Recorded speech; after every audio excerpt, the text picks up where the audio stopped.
School का सबसे खतरनाक लड़का चौंक गया जब नए ट्रांसफर छात्र ने आकर उसके पास बैठा लिया।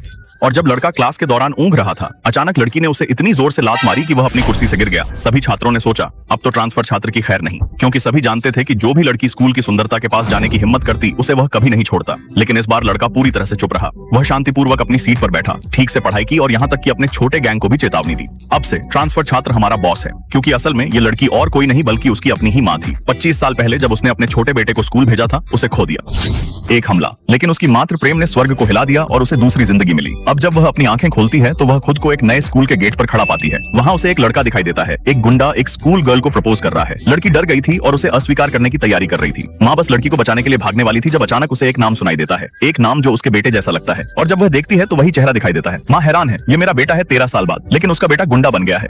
तभी एक विद्वान लड़का आता है और लड़की को बचा लेता है। विद्वान और लड़की एक दूसरे को प्यार भरी नजरें देते हैं। लड़का क्रोध में जलते हुए तूफान की तरह आता है, विद्वान के खिलाफ हाथ उठाने के लिए तैयार। माँ बिजली की गति से दौड़ती है, अपने बेटे की कॉलर पकड़ती है और सबको अलग कर देती है। बेटा सबके सामने अपमानित महसूस करता है। वह गुस्से में फटने वाला था, लेकिन एक सेकंड के लिए रुकता है, क्योंकि माँ का एक छोटा सा कदम उसे उसके बचपन की यादों की याद दिलाता है। उसका दिल नरम होता है। लड़का कुछ नहीं कहता, बस गुस्से में चला जाता है। माँ भ्रमित रहती है, उसका बेटा उसे क्यों नहीं पहचान रहा है। फिर वह एक सड़क किनारे आईने में खुद की झलक देखती है।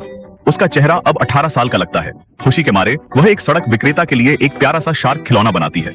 इस दौरान बेटा छिपकर देखता है दूर से, और उसकी माँ जब उसके लिए शार्क खिलौने बनाती थी, उसकी बचपन की यादें उसमें आती हैं।